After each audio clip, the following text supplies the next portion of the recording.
में यानी पहले दोनों के जिक्र करते हुए 1 से 20 तक अनुच्छेद सुनाइए। अनुच्छेद 1 भारत राज्यों का संघ है।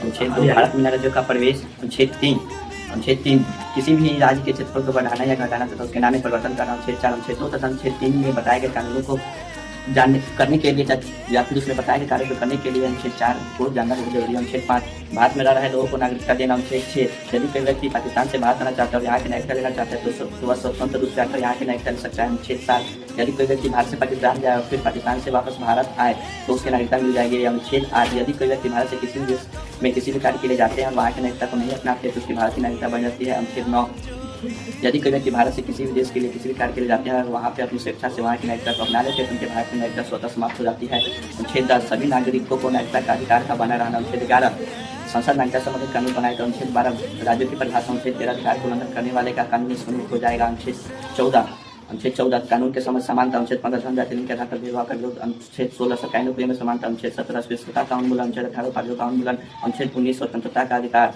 अनुच्छेद 19 को 6 भागों में बांटा गया है। पहला भाषण तथा बोलने का अधिकार। दूसरा शांतिपूर्ण सभा करने की स्वतंत्रता। तीसरा संघ या संगठन करने की स्वतंत्रता। 4 घूमने फिरने की स्वतंत्रता। 5 निवास करने की स्वतंत्रता। 6 व्यवसाय या व्यापार करने की स्वतंत्रता।